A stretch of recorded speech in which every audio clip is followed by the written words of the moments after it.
Welcome back to Pinero's Mind, people. I hope everybody blessed, and I'm not gonna wish none of you happy Christmas, but I hope you lot had a nice dinner, yeah, a nice little drink, and linked up with the families, and I hope everyone is blessed. Now today we're gonna be talking about remote viewing. You probably looked at the title and wondered, what is this? You know what I mean? Like, remote. What are you talking about? Remotes, like talking about like functioning remotes for different types of TVs and programming. No, I'm talking about remote viewing. Now, for those that don't know, remote viewing is a method used by the military and the government to enable for someone to see the future or to see the past. Usually it's used more for them to see the past. Now I'm going to try and give you like a little example so you can understand what is more closer to remote viewing, right? So a good example of remote viewing, I don't know if anyone remembers, but there used to be a program that comes on called Millennium, and it was a series. And they had the guy that used to play Bishop in Aliens, right? The android guy, Bishop in Aliens.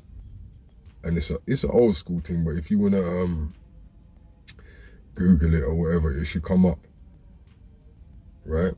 And then also you got Minority Report, and that was Tom Cruise, and they had a machine that allowed them to see crimes and rewind them and forward them to see what the guy's going to do next. Now, remote viewing is a bit different to that, but remote viewing involves more of out-of-body experiences.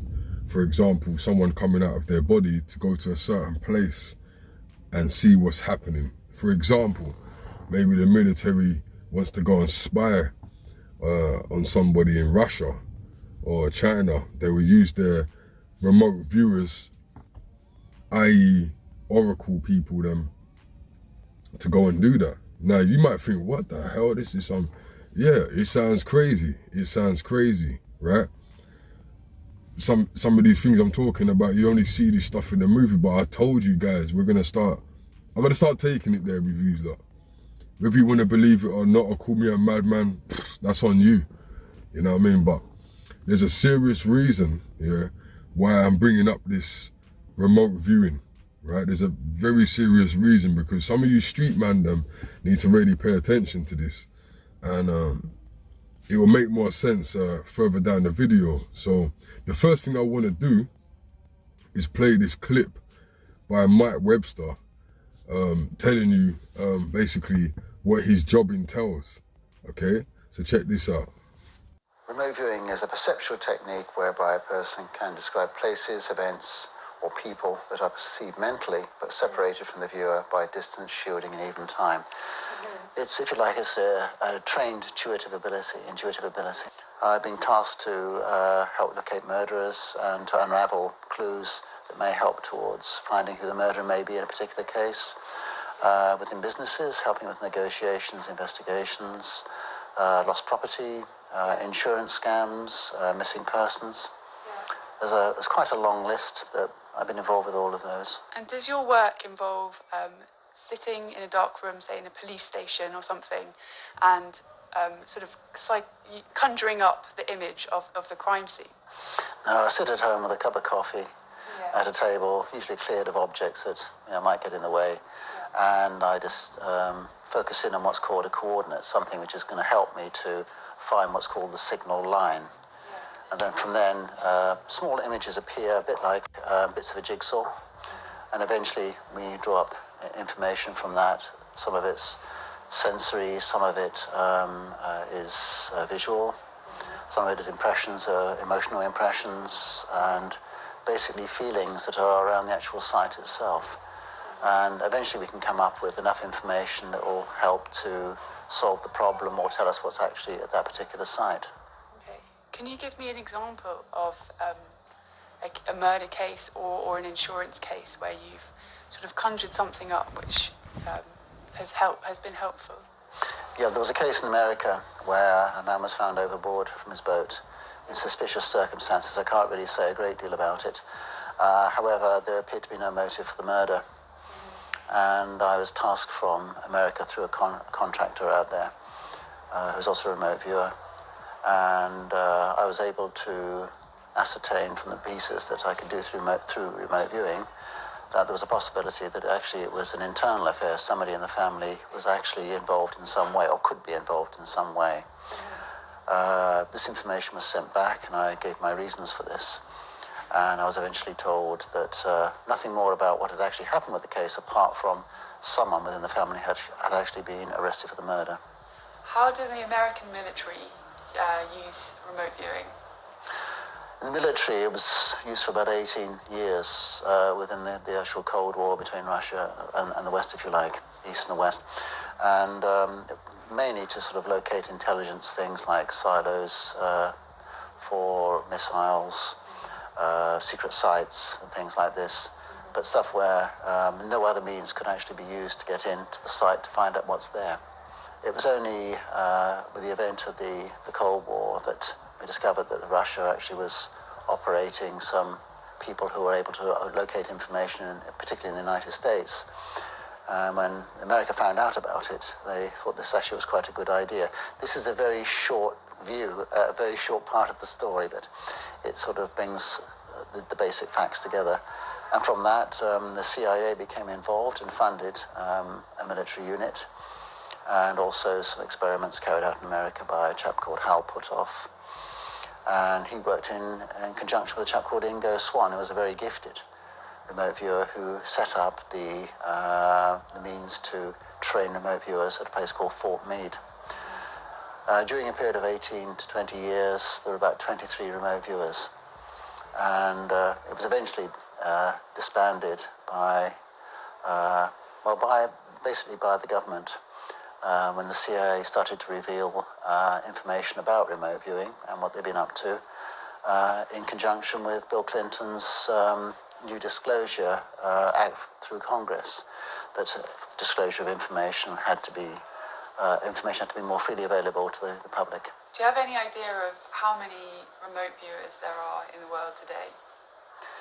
I've no idea in the United States. I have a rough guess that there may be about 30 trained remote viewers in this country, but I could be at least 10 to 20 out. 30 that I know of. But it's a lot more popular in America than it is here. It's a lot more popular in America, I think, possibly because more people make use of remote viewers in America than they do in this country. That's why most of the work that I do comes from the United States. So being a remote viewer is sort of a form of being a psychic. And you don't have to be necessarily a gifted person to be able to do it, do you? I don't think that you have to be necessarily gifted or psychic in the way that it's normally used. But I think that it is a trained intuitive ability. Each of us has the ability to remote view. I mean, for example, mothers know when their children are in trouble often, and sometimes, I gave an example earlier, that the phone rings and for some reason you know exactly who it is on the other end. How we explain that, we don't know. But remote viewing as we know it today is a trained ability to be able to tap into this sort of information when we want it. Is there a dark side to remote viewing that would ever deter you from doing the job? There are upsetting places to be. Sometimes you don't know until you get there. Usually I have an idea that if a coordinate comes in for me to do a particular task, and I start to get into it, if I don't like it, I'll come out and just send the information that I actually got. I have no intention of making myself feel bad. You know, life's great and I enjoy it very much. So I just try and keep it as happy as possible. So basically, if I don't like the look of something, I'll come out of it. But there are possible places to be where you actually don't want to be. And as you know from your own experience, you do get feelings about places. As you did with your own tasking, you get a feeling about a place. And if you're right immersed in that and fairly well practiced, you know, that's not a place you want to be. You get out as fast as possible. Now, people, as you can clearly see, I'm sure you could understand the reason why I wanted to play this to you, right?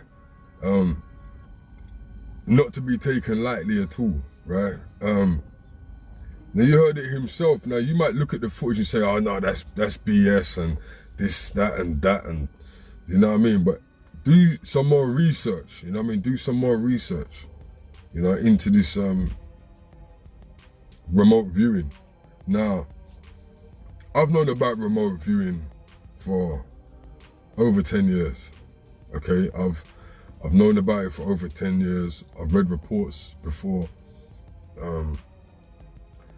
No, should be careful how I say that. I've read reports before on where it was used, and how it was used. And not gonna get too deep into that, but I personally feel like this is happening. I feel this is happening. When I've talked to certain ex-offenders that have had situations, and people that have been to prison and then came out of prison, and I've spoke to them, and some of them, they just don't understand how they got caught. Now, I'm not condoning any of this. I'm not condoning any type of crime at all. I'm not condoning any of it. But I have spoke to people that they actually told me straight that they just don't know how they got caught. Now, when you think of this, what the guy was saying now about what his job entailed, he also spoke about how much money was put into doing this. Now, you don't put that type of money into anything unless something's about to give. That's the first thing as a businessman. So and they said he's got that type of money to throw away like that. But you've heard Mike Webster, he spoke, and for you now to do your research into seeing if this could be a possibility, like I said, I've known about this for a while. It's just something that I didn't really want to talk about with the subscribers, because sometimes I don't like to go too out there. There's so much that I don't do, like harp, the machine and all these type of things. This is actually knowledge that I've had from way ago, I just keep trying to keep things relevant now, but remote viewing, I personally feel is a thing used by the military. They've been using it from what the stories I heard from certain men, and they've been using this, and it's really something to really think about, people. When you go to do things that maybe didn't have to go that way. There's people out there getting stabbed and killed for nothing. You understand what I'm saying? I'm not saying that if you stab and kill someone, it should always be for nothing. I'm just saying that sometimes people do get killed out here, and it really didn't even need to go that far. You understand what I'm saying? They could have took a different road. You know what I'm saying? It really wasn't that serious. So mixing that with this video and what this guy is saying, and then obviously the research that you're gonna do on top of that, it makes you really wonder. I've always been told that we're they're like 100 years behind in technology than the elites. You know what I'm saying? So, but anyway, if you got any brethren that you feel that need to see this video, I suggest that you send it to them. You know what I mean? It might help them. It might make them realize that that there's a higher element working on things. It makes you wonder too, because you get all these rappers getting arrested, right? And then you get the feds that they come for them, right? Okay, so is that how the feds operate? You know what I'm saying? They got Casanova 2 times the other day. Remember they got 6ix9ine and all that Treyway business, right? And people are always saying that when the feds come for you, they got a 99% conviction rate on you. How come that is? What have they got the top remote viewers working for them? Is that what it is? Because this is all starting to make sense to me. Is it because they got the top remote viewers working for them. The feds. That's why they're able to get a 99% conviction rate.